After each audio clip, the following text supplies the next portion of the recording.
Hola, ¿qué tal? ¿Cómo les va? Espero que estén muy bien. Sigo con los videos para hablar de literatura argentina y en este momento, ahora, paso a hablarles de una escritora que me gusta muchísimo y que de eso se trata, de hablar de los autores que nos gustan mucho, de inducirlos a ustedes, a los que están estudiando español, para leer libros escritos en castellano y especialmente libros de escritores de mi país, que algunos son muy consagrados, otros no son reconocidos, aún no son descubiertos y que realmente tienen muchísimo valor y muchísimo peso. Hace un tiempo atrás, muchos años atrás, yo me encontré en una barata de libros, como le decimos aquí en Argentina cuando hay una mesa de oferta de libros, que son libros de saldo o libros usados. Encontré un libro que me gustó muchísimo, que lo leí de un solo bocado, me sedujo el título, lo leí de un segundo bocado, como les dije, y pasó que con el tiempo lo retuve y luego lo pasé a otras manos. Y después me arrepentí. Pasa. Y me demoró fácil 7 años para conseguirlo de nuevo. La escritora que les voy a presentar se llama Ana María Shua. Libros prohibidos. Este libro es para mí uno de mis libros favoritos de la editorial sudamericana. Es un libro que busqué muchísimo. Es un libro donde ella, por supuesto, habla de sus libros prohibidos, de los libros que prohibieron. Quiero hacer una introducción de esta escritora, que es una escritora que tiene muchísimos premios, que sus libros han sido traducidos en inglés, francés, italiano, coreano, japonés, bueno, muchísimos idiomas, y que demuestra la proyección de su trabajo. Ella también escribe para niños. Yo la había conocido como una escritora de niños, no sabía que tenía este otro tipo de material, pero lo quiero compartir porque Libros Prohibidos es un buen puntapié para empezar a leer la obra de ella, La felicidad de lo prohibido. Cuando me propusieron escribir un libro sobre mis lecturas, la primera reacción fue de alborozo. A los escritores nos gusta escribir sobre libros. La idea de compilar una antología sin otro eje que mi propio gusto y placer parecía muy atractiva. Sin embargo, enseguida comprendí que la propuesta era imposible y en cierto modo aterradora. ¿Qué he leído? El memorioso Funes era capaz de recordar cada una de las hojas de cada uno de los árboles que había en su memoria prodigiosa y fatal. Yo no soy capaz de recordar ninguna de las hojas de ninguno de los libros que he leído, y sin embargo de esas hojas estoy hecha. Confesar lo que he leído, que es también confesar lo que no he leído, libros innumerables como estrellas, es hacer mi autobiografía, uno de los pocos actos para los que todavía me siento demasiado joven. Cuando empecé a comprar libros, entrar a una librería y decir un título en voz alta me producía una profunda sensación de vergüenza. Era como desnudarme en público, exhibir ante el librero mis gustos y costumbres más privadas, mis faltas, ignorancias y dudas. Algo así sentí cuando empecé a pensar en esta propuesta. Solo que desde entonces he leído mucho y por eso el efecto fue una mezcla de dolor de cabeza, vértigo y pudor. ¿Cómo elegir? Y sobre todo, ¿por qué elegir? Siempre me negué a contestar dos preguntas que los periodistas o los lectores reiteran en forma casi monótona.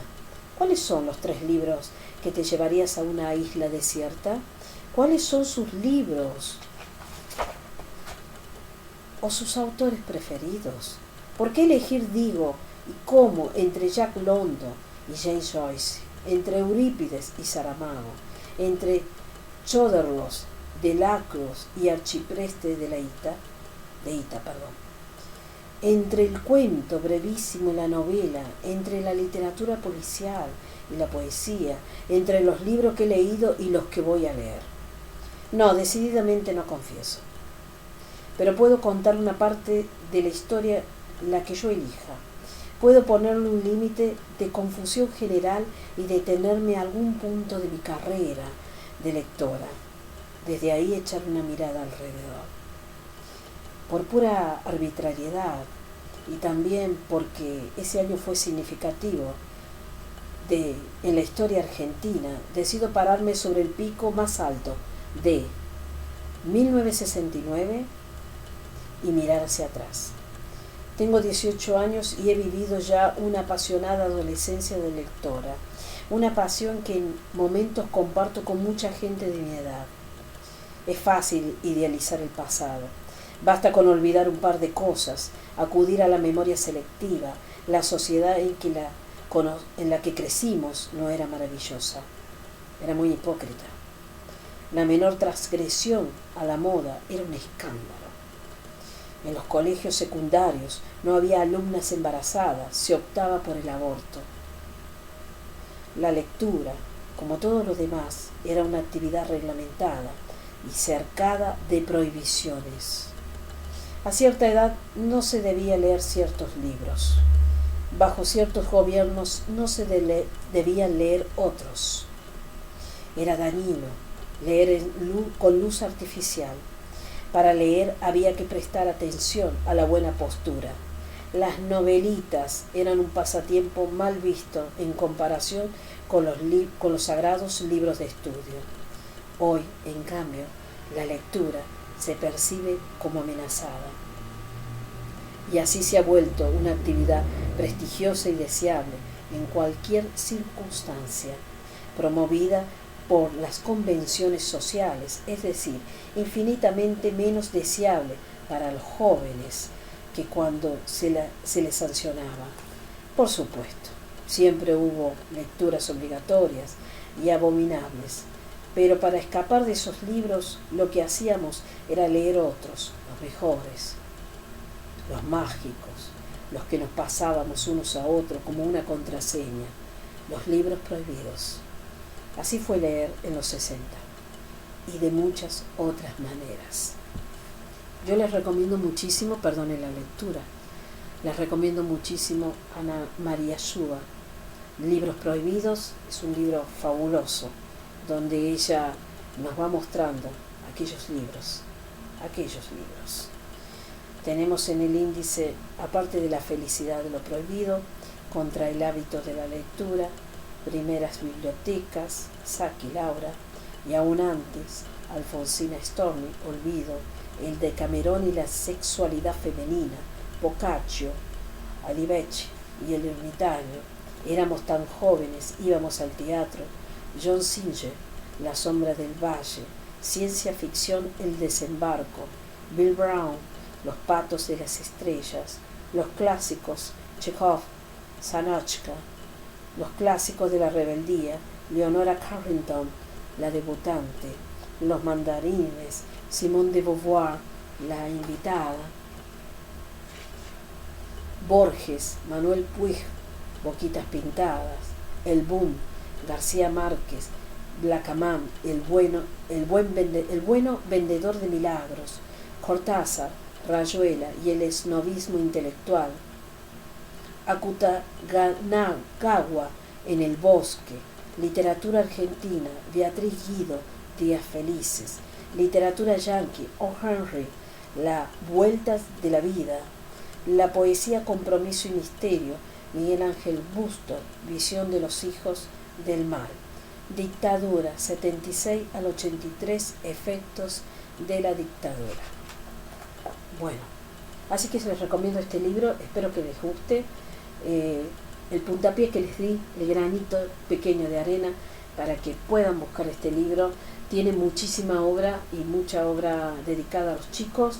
Y bueno, es una forma de ir conociendo y reconociendo nuestros escritores, que no todo tenga que acabar en escritores sobre política, por favor. Hay muy buena lectura donde hay dosis sobre la política, pero viendo el auge extremado de la literatura política como de los libros de autoayuda, no nos olvidemos de la literatura también, de la otra literatura, de los clásicos, de los que hay que descubrir que no son clásicos y serán clásicos, de la poesía, sobre todo, que hizo tanta buena cosecha en una época, y de la narrativa. Hay muchísimos libros para leer, pero está bueno mirar un poco también, inclusive no solamente dentro de casa y dentro de este mapa, del lado de este mapa, sino también mucha literatura que tenemos que descubrir. Así que mi invitación es solamente para ella. Ana María Shua, Libros Prohibidos.